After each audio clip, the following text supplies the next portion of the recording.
मेरे चैनल कथा कहानी में आपका बहुत बहुत स्वागत है। मध्य प्रदेश के सुदूर पूर्व में एक सीधी नाम का एक नगर था। इस नगर में एक सेठ रहता था। जब जब वह व्यापार प्रारंभ किया करता, उसे किसी भी व्यापार में लाभ नहीं होता था। जिस व्यापार को शुरू करता, कुछ दिन बाद वह डूब जाता था। सेठ को हमेशा नुकसान होता। वह बहुत परेशान हो चुका था। वास्तव में सेठ बहुत ही लालची था। वह पैसों का भूखा था और इसीलिए वह अपने सभी व्यापार में जल्दी पैसे कमाने के लिए छल कपट करता था। इसी छल कपट की वजह से उसका कोई भी व्यापार लंबे समय तक नहीं चल पा रहा था।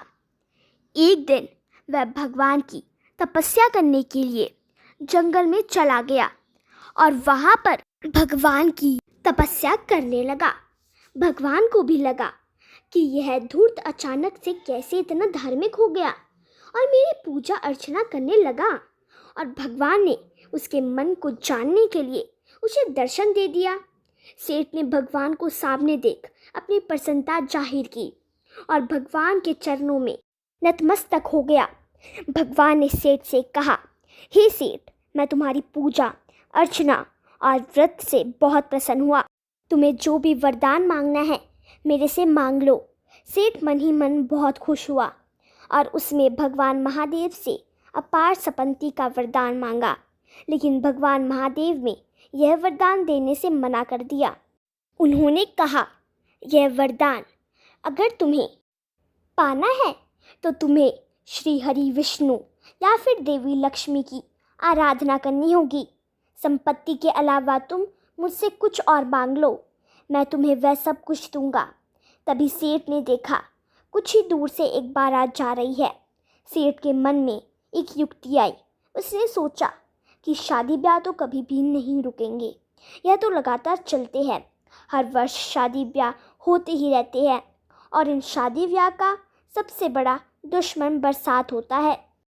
तो क्यों ना मैं भगवान से बरसात कराने की शक्ति मांग लूँ और जब भी किसी के यहाँ बारात होगी तो बारिश रोकने के बदले मैं उसे मोटी रकम वसूल लूँगा। यह सोचकर सेठ ने भगवान महादेव से बारिश कराने तथा रोकने की शक्ति मांग ली।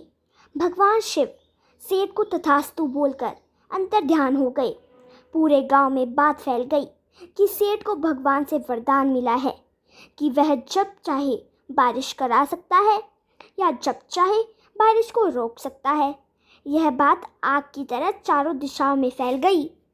दूर दूर से लोग सेठ से अपनी इच्छा अनुसार बारिश को रोकना या बारिश को कराने के लिए याचना करने आते थे। बदले में सेठ उनसे मनचाहा रकम वसूलता था। सेठ के ही नगर में उसका चचेरा भाई भी रहता था। वह सेठ के बढ़ते हुए रुतबे से बहुत चिढ़ता था। साथ ही गांव के कुछ लोग भी सेठ से नफरत करने लगे थे, क्योंकि जो लोग सेठ को पैसा नहीं देते थे, सेठ उनसे शादी ब्याह या अवसरों में खूब पानी गिरा दिया करता था।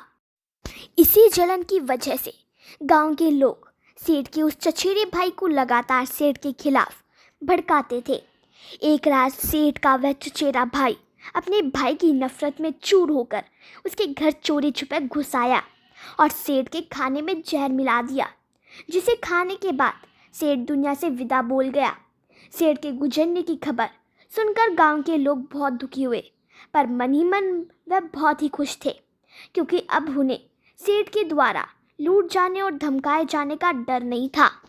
कभी ऐसा काम मत करो जिससे लोग तुमसे नफरत करें। अगर मेरी यह कहानी पसंद आई और ऐसी और कहानियाँ देखनी है तो मेरे चैनल को सब्सक्राइब करें, मेरे सभी वीडियो को लाइक करें और शेयर और कमेंट करना बिल्कुल मत भूलना।